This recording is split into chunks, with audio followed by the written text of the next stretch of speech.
Là où 2 ou 3 sont assemblés en mon nom, je suis au milieu d'eux, dit Jésus. Et ce matin, nous sommes plus d'une personne. Ensemble, faisons place en nous à la présence de notre Dieu.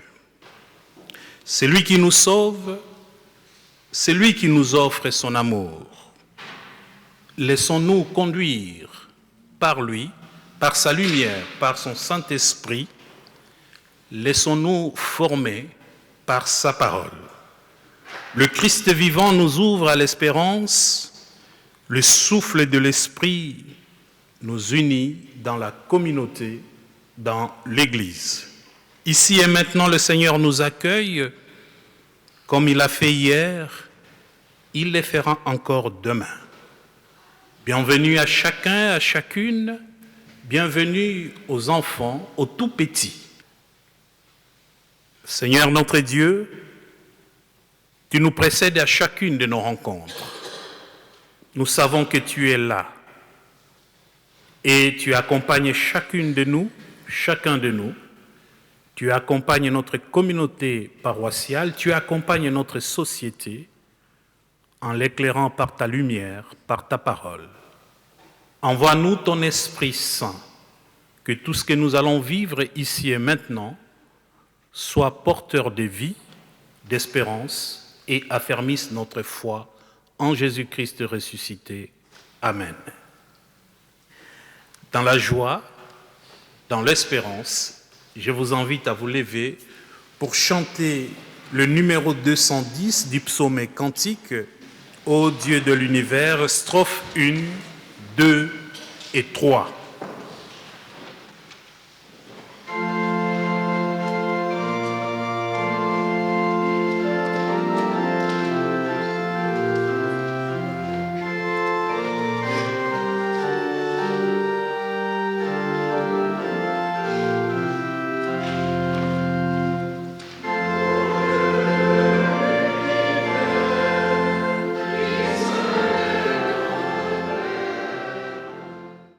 En tant qu'enfants de Dieu, venons à lui avec humilité pour qu'il puisse nous façonner, pour qu'il puisse nous relever, pour qu'il puisse restaurer certaines parties de nos vies qui sont déjà en souffrance, voire détruites.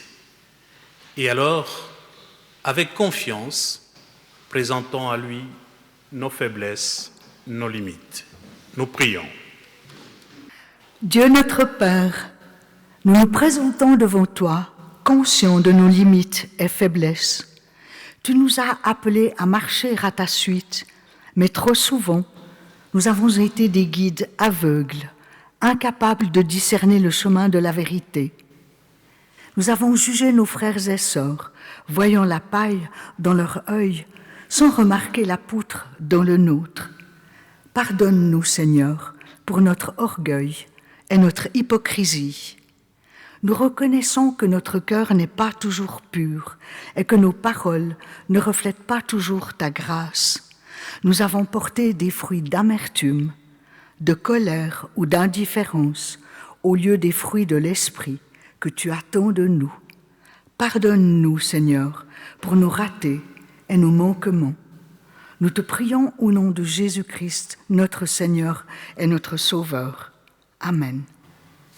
Je vous invite maintenant à accueillir la parole de grâce et de consolation. Le Seigneur connaît nos cœurs avec leurs faiblesses et leurs imperfections. Pourtant, il ne nous rejette pas. Au contraire, il nous purifie et nous renouvelle par son Esprit Saint. Comme il est écrit, si nous confessons nos péchés, il est fidèle et juste pour nous les pardonner et pour nous purifier de toute iniquité. Vivez donc, frères et sœurs, en homme et en femme, pardonnés du Seigneur. Que la paix de Dieu, qui surpasse toute intelligence, garde vos cœurs et vos pensées en Jésus-Christ. Amen. Je vous invite à vous lever pour chanter notre reconnaissance à notre Seigneur par le numéro 11 du cœur à cœur. Éternel, fais-moi connaître tes voies.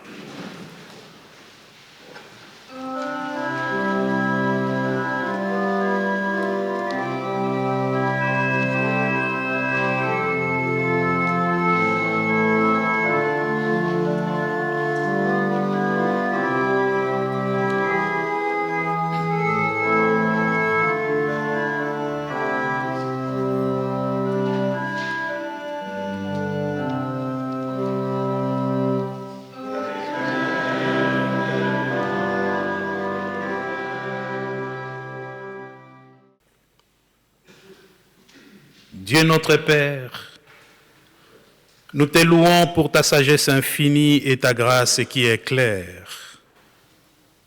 Tu es le bon guide, c'est lui qui nous conduit sur le chemin de la vérité et de la vie. Nous te rendons grâce, ô Dieu, pour le don de ton Esprit Saint qui travaille en nous pour purifier nos cœurs et pour transformer nos vies. Nous te célébrons pour ta fidélité et ta bonté. À toi soit l'honneur, la gloire et la louange, maintenant et tous les jours. Amen.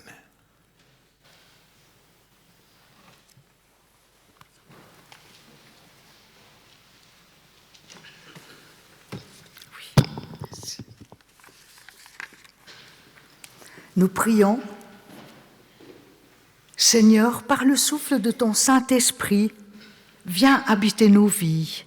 Fais taire en nous l'agitation qui nous remue et nous disperse. Ouvre-nous à l'intimité de ta parole et de ton chant de louange en nous. Qu'elle nous restaure, nous renouvelle et nous donne de repartir debout.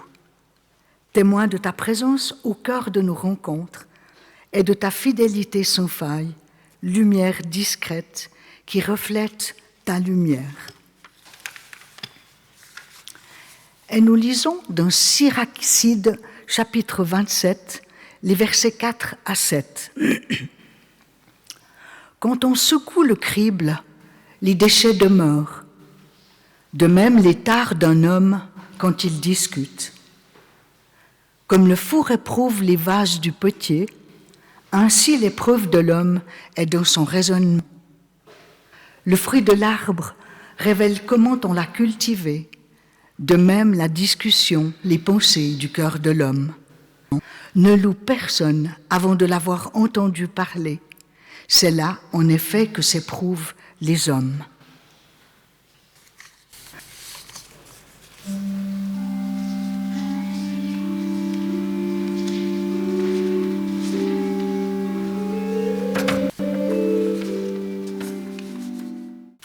Puis nous lisons dans l'évangile de Luc, chapitre 6, les versets 39 à 45. Il leur dit aussi une parabole. Un aveugle peut-il guider un aveugle? Ne tomberont-ils pas tous les deux dans un trou? Le disciple n'est pas au-dessus de son maître, mais tout disciple bien formé sera comme le maître. Qu'as-tu à regarder la paille qui est dans l'œil de ton frère, et la poutre qui est dans ton œil à toi, tu ne la remarques pas?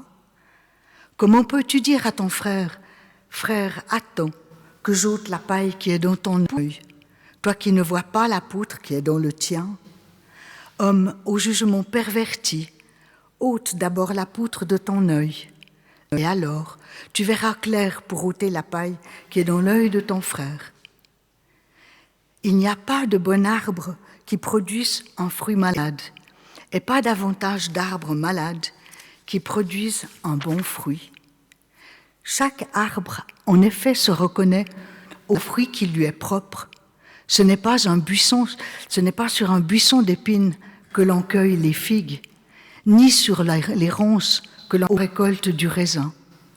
L'homme bon, du bon trésor de son cœur, tire le bien, et le mauvais de son mauvais trésor tire le mal. Car ce que dit la bouche, c'est ce qui déborde du cœur. Nous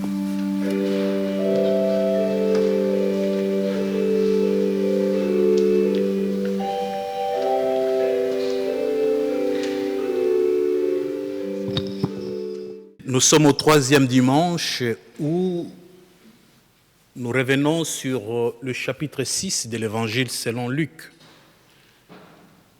C'est des références bibliques telles qu'elles nous sont proposées par les lectionnaires. Il y a 2 semaines, c'est ma collègue Elda qui avait prêché sur les béatitudes. Et dimanche dernier, toujours dans le chapitre 6, j'ai prêché sur ces commandements que Jésus donne à ses disciples d'aimer et de prier pour ses ennemis, pour ceux qui nous font du mal. Dimanche dernier, j'ai pensé que c'était le commandement le plus difficile, mais en préparant ce culte, en lisant le texte que nous venons d'entendre, je me rends compte qu'il y a quelque chose encore de beaucoup plus difficile que celui de dimanche dernier, à savoir cette critique objective qu'on peut faire sur soi-même avant de porter un jugement sur les autres. Et d'ailleurs, le texte du dimanche dernier s'est terminé par « Ne jugez pas et vous ne serez pas jugés. Pardonnez et vous serez pardonnés. »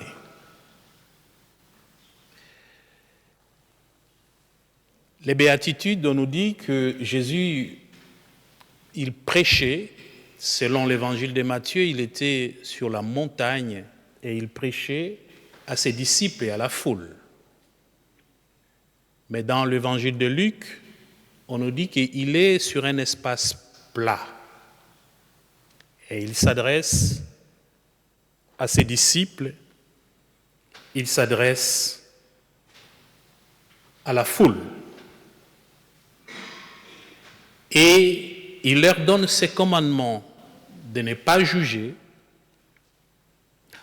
avant de voir la paille qui est dans l'œil de l'autre. Cherche d'abord à voir la poutre qui est dans ton propre œil. Alors pourquoi Jésus met-il en garde celles et ceux qui l'écoutent? La réponse à cette question, nous pouvons la trouver dans le livre des Actes des Apôtres, au chapitre 15, du verset 1 à 35, et dans l'épître aux Galates, chapitre 2, du verset 11 à 21.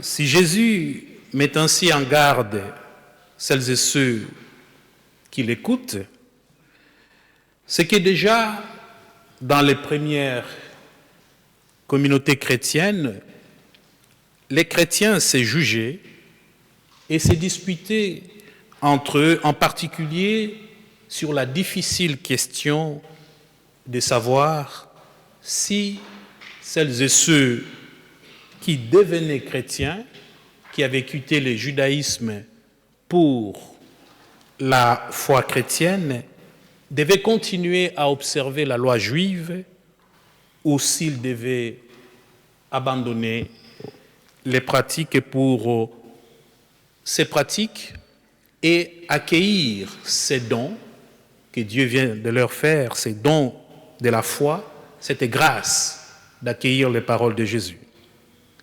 C'était ça, la problématique qui a déchiré les premiers chrétiens, et ça a opposé d'ailleurs Pierre à Paul autour de cette question, qui finalement a conduit même à des hérésies, à l'agnosticisme et d'autres hérésies que nous connaissons. Donc c'était une question assez difficile. Ils commençaient à se juger les uns les autres. Et ça a déchiré la communauté. que les regards portés sur l'autre, alors que nous nous trouvons tous dans la même situation et dans la même condition. En réfléchissant, plutôt que de rester tout simplement sur des questions bibliques et théologiques ou historiques, l'histoire du christianisme, comment les choses ont évolué, j'ai voulu partager avec vous certaines expériences que nous rencontrons dans notre ministère, tout en gardant évidemment le secret pastoral. Vous savez que nous accueillons beaucoup et nous sommes aussi beaucoup plus accueillis. Nous recevons autant que nous pouvons donner. C'est l'histoire d'une dame qui vient voir son pasteur. Et cette dame vient voir le pasteur pour parler ou lui parler de son mari. Et elle lui dit ceci: mon mari m'insulte. Mon mari se met tout le temps en colère. Mon mari m'évite. Il dit des gros mots. Et elle continue sa liste. Et en écoutant ces discours, ces propos de cette dame, le pasteur s'est dit, mais ce mari doit être un monstre. Comment se fait-il? Alors il demande à la femme s'il pouvait rencontrer aussi son mari et entendre l'autre son de cloche. La femme lui dit, ok, il n'y a pas de souci, au contraire, je vous encourage. Le pasteur rencontre le mari et le mari à son tour commence à parler de son épouse au pasteur. Mon épouse est une femme désagréable. Elle nettoie ni la chambre, ni la cuisine, ni la maison. Elle ne s'occupe pas de moi. Elle est tout le temps au téléphone. Si elle n'est pas au téléphone, c'est devant son miroir. Elle dépense comme ce n'est pas possible. Et le mari aussi, dans la liste de tout ce qu'elle vit, il vit avec sa femme. Et finalement, au pasteur de rendre compte que la femme non plus n'en était pas de moindre. Mais nous nous rendons tout de suite compte que chacun de ces couples, de ces conjoints, chacun de nous porte sur l'autre un certain regard et ne voit que le mauvais côté de l'autre, en oubliant que lui-même est insupportable.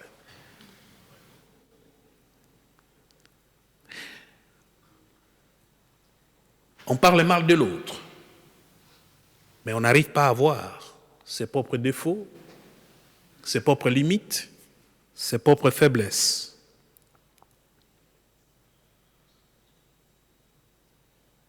Et si le mari ne restait pas avec sa femme, comme elle le lui reproche, peut-être qu'il y a des raisons.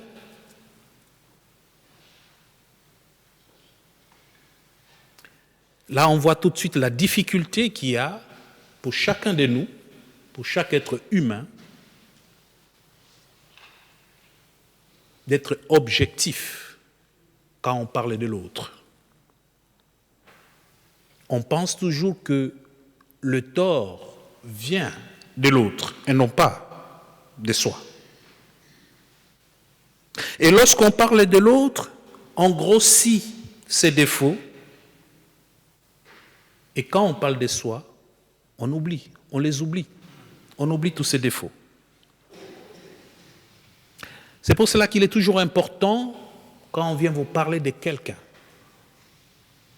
cherchez à vérifier, à entendre le deuxième son de cloche, l'autre son de cloche. Ceci est valable tant au niveau personnel qu'au niveau de la communauté, qu'au niveau de la société dans laquelle nous vivons.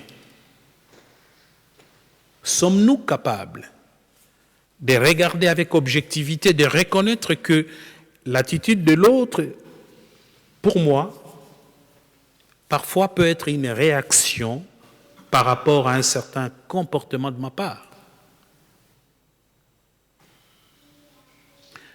L'examen des consciences, frères et sœurs, est plus que jamais actuel dans notre société aujourd'hui.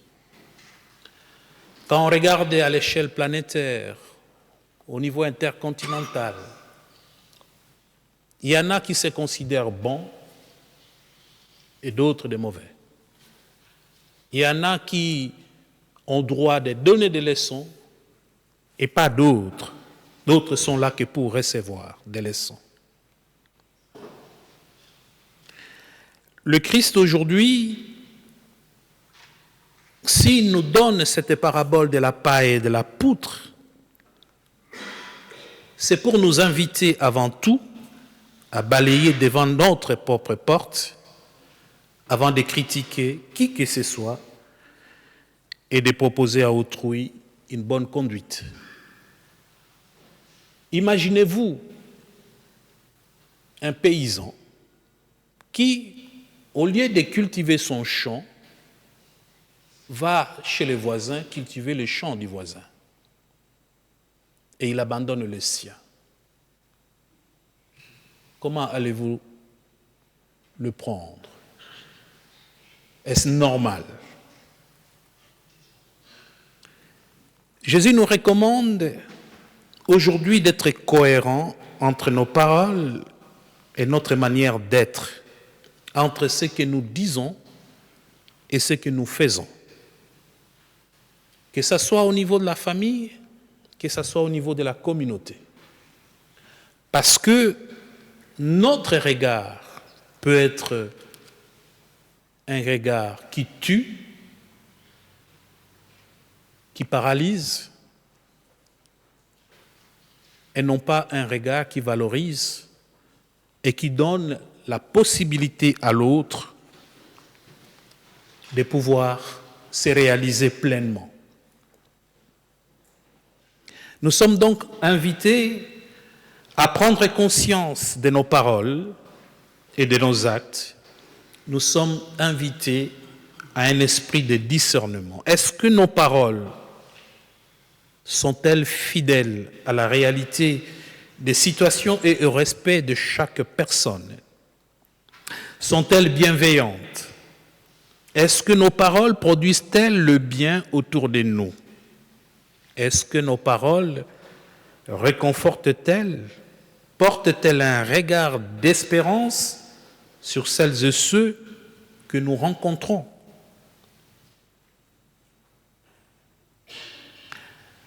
Difficile d'être objectif. Mais si on n'y arrive pas, ne nous décourageons pas, ne désespérons pas. Car Jésus est venu pour nous guérir. Il est venu pour nous former et pour nous faire grandir. Nous savons que nous pouvons compter sur sa patience sans limite. Sinon, pourquoi serions-nous ici et maintenant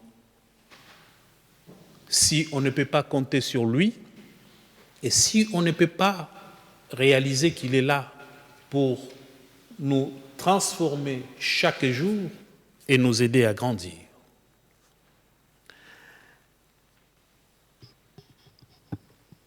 Que l'Esprit Saint qui nous transforme, qui nous conduise, qui nous éclaire, nous accompagne de chacune de nos relations interpersonnelles. Là où ça a coincé, là où il n'y a plus de vie, pour que ce même esprit, si nous l'accueillons et nous acceptons ce que la parole nous dit, restaure toutes ces relations cassées, détruites, puisqu'on n'a pas été capable de cette de cet examen de conscience de manière objective, que ces relations retrouvent encore du soleil et que ça puisse porter des fruits, tel que ça a été dit dans la dernière partie de ce texte, que ce soit des fruits de la vie et non pas de la mort, des fruits de la joie et non pas de la tristesse, les fruits de l'espérance et non pas du désespoir. Amen.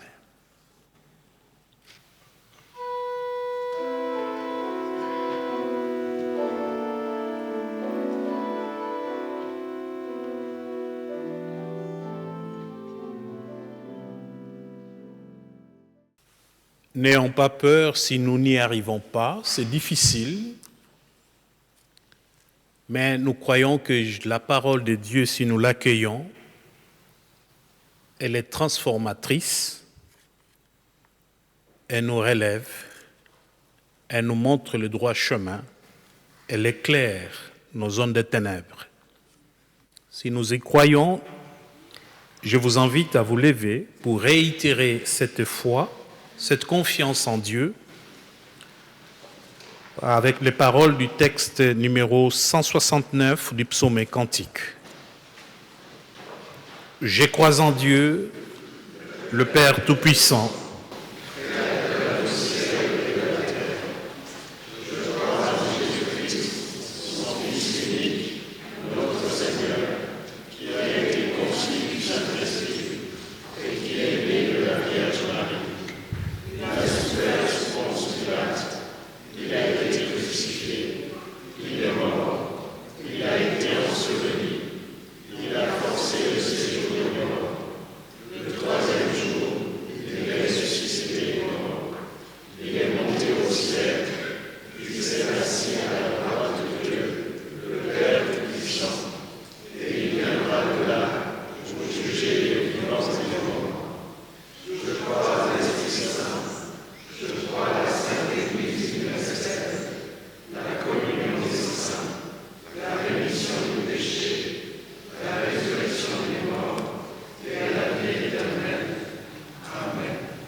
c'est notre joie de te célébrer, Dieu notre Père, pour ce monde que tu as créé si beau, dont tu traverses les douleurs et que tu ne cesses de créer toujours nouveau.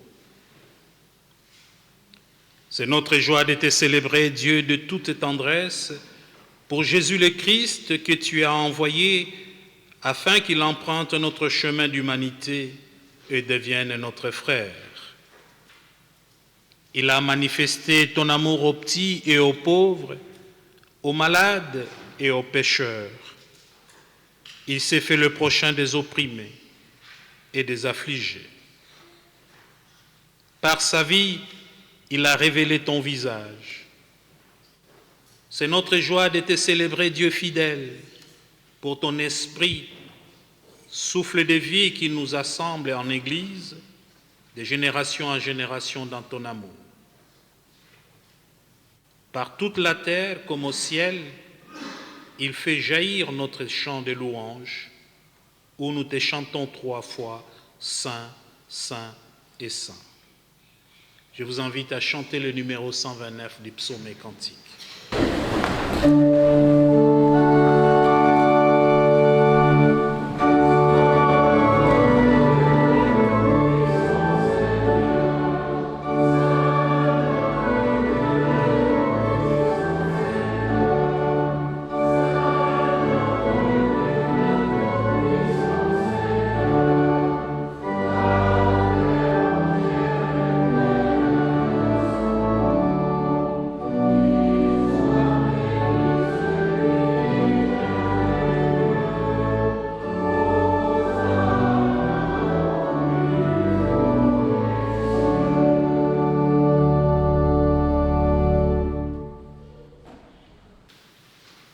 Voici ce que j'ai reçu du Seigneur et que je vous ai transmis, dit l'apôtre Paul.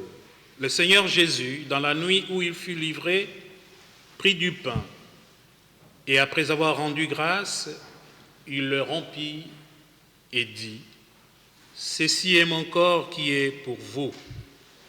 Faites ceci en mémoire de moi. Il fit de même pour la coupe après le repas en disant, cette coupe est la nouvelle alliance en mon sang. Faites cela en mémoire de moi toutes les fois que vous en boirez.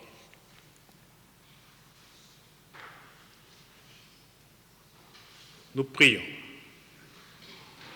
Toi qui nous rassembles et nous invites, Éternel notre Dieu, renouvelle et raffermis notre foi.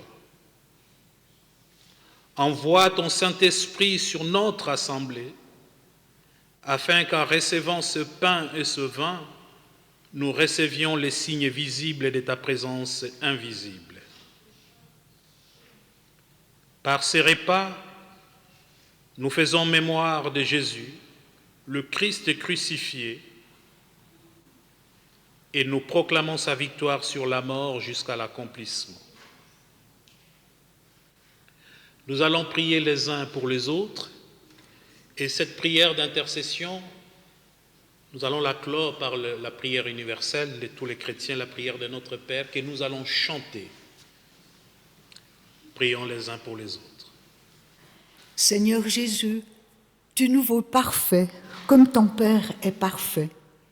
Mais nous ne sommes que des aveugles voyants, emplis de suffisance de nous et de mépris pour les autres. Pour cela, il nous faut accepter d'être formés par toi, par ta parole, avec l'aide de l'Esprit Saint, pour tirer du bien du trésor de notre cœur.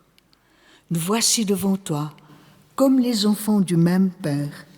Nous te prions du même cœur et du même voix, en chantant. Et nous chantons de notre Père.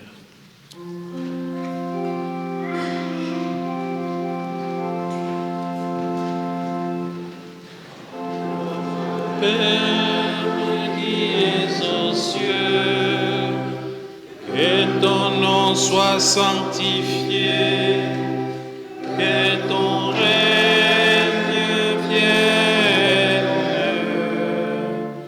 que ta volonté soit faite sur la terre comme au ciel.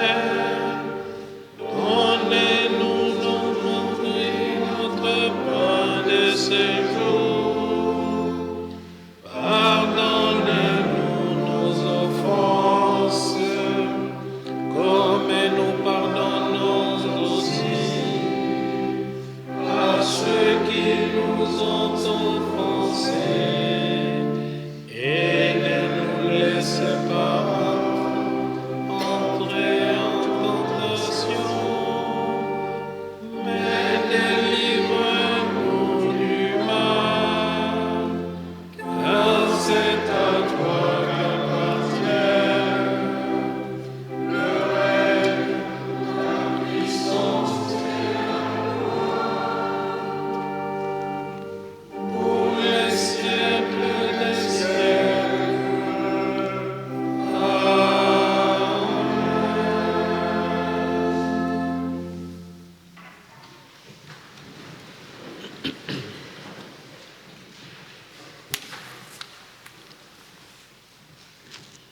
Le pain que nous rompons est la communion au corps de notre Seigneur Jésus ressuscité, lequel corps nous formons tous ensemble ici et maintenant.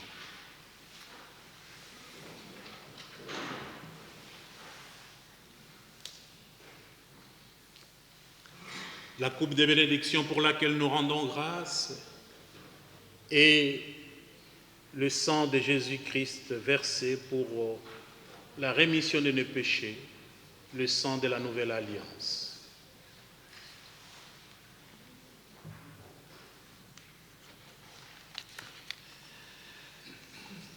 Nous allons communier en défilé, en commençant par ceux qui sont derrière, tout au fond du temple, et vous venez par ces deux traversées centrales, et nous regagnerons nos places par les allées latérales. Dans la coupe sans ruban, il y a du vin rouge, la coupe avec le ruban bleu, c'est de jus de raisin. Pareil pour le plateau, pour ceux qui aimeraient communier à partir de petits verres qui sont dans le plateau. J'invite celles et ceux qui ont accepté de venir servir de me rejoindre en ce moment. Venez, car tout est prêt.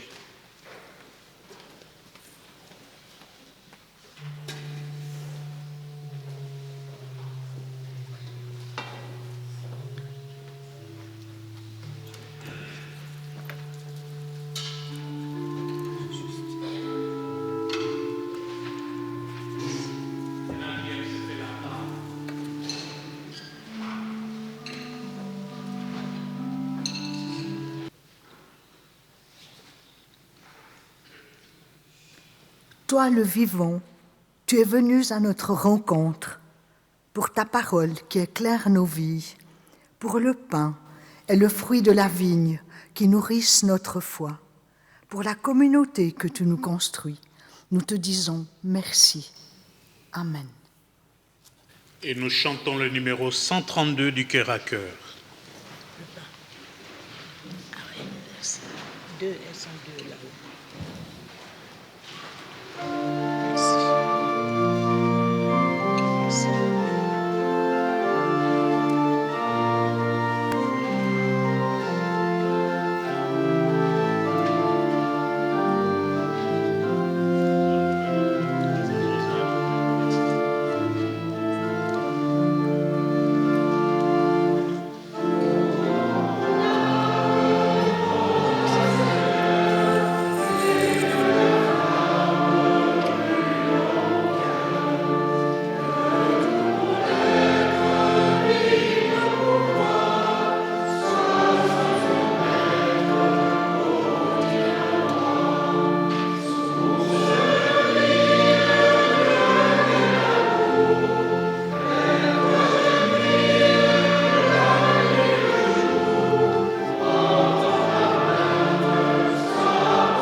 C'est le moment des annonces, quelques nouvelles de la communauté. Vendredi matin, j'ai reçu le téléphone de Anne Grandjean, ancienne présidente de notre paroisse, qui m'annonçait le décès de Raymond Jeanneret.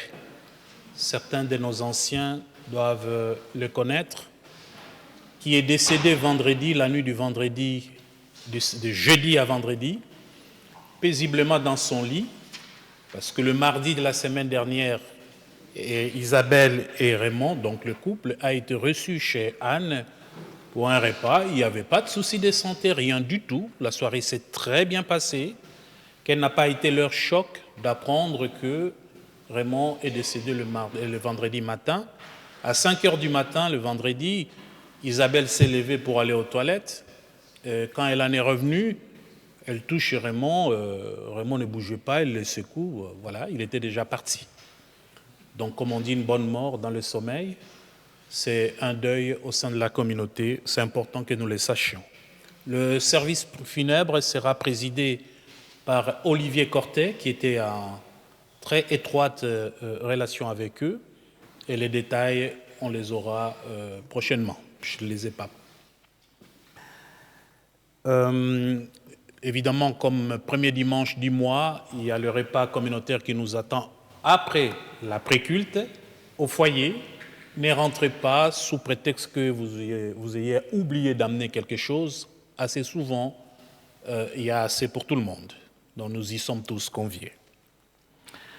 C'est vendredi 7 mars, à partir de 12h15, au foyer, il y aura la célébration œcuménique de la Journée mondiale de la prière, qui sera animée par Elda.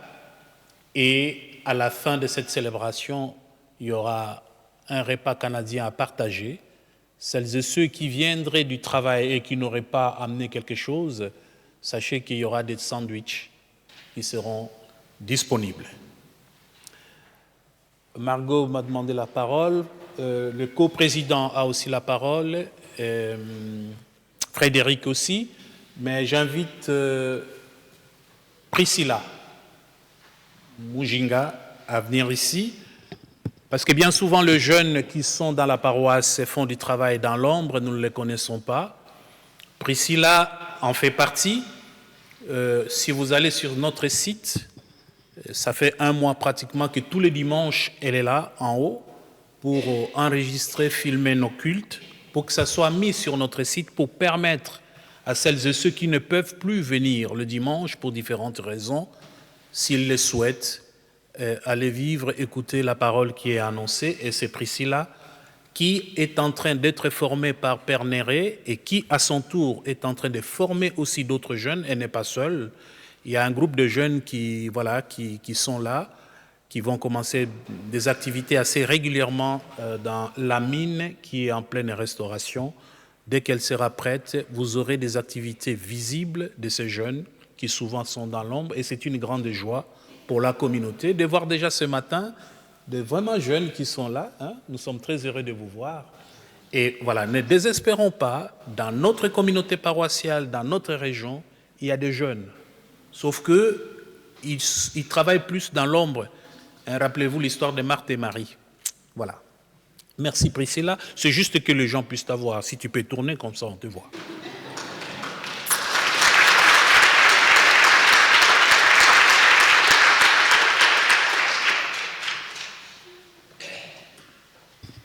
Bonjour, simplement pour vous rappeler le dimanche prochain le culte concert, donc le 9 mars, le culte donc qui aura lieu comme d'habitude à 11h, suivi d'un concert offert par la Camerata du Léman, cet ensemble de musiciens professionnels qui sont une quinzaine et qui jouent sans chef. Donc voilà, c'est un ensemble sans chef et qui nous proposeront un programme italien allant de Vivaldi à des choses plus récentes.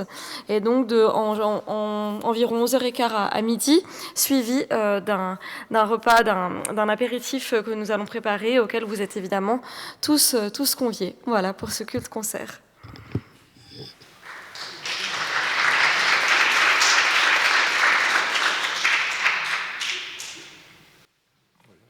Bonjour, ce mot pour annoncer, redire qu'il y aura donc une double conférence les 7 et 14 mars de ce mois, avec l'organisation de Gabriel Amizi et de moi-même.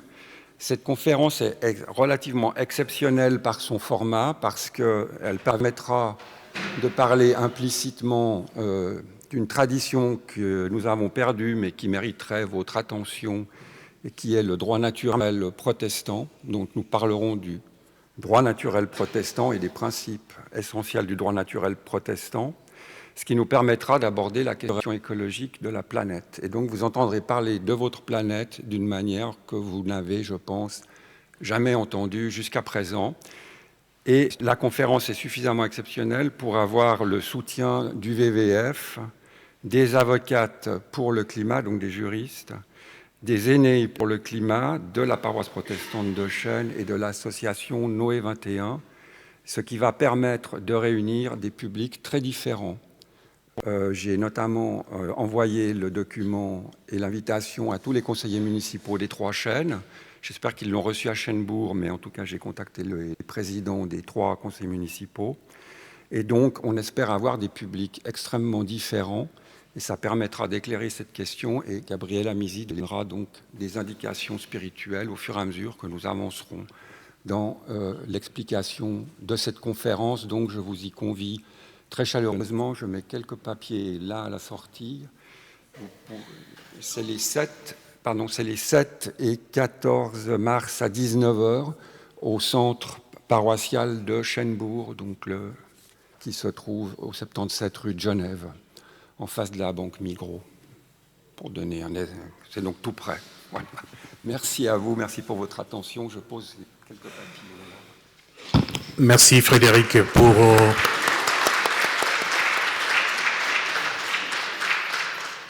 Frédéric qui prend toujours soin ou se préoccupe de la santé de notre planète. Donc, essayons d'être là pour entendre ce qu'il a à nous dire et d'autres intervenants.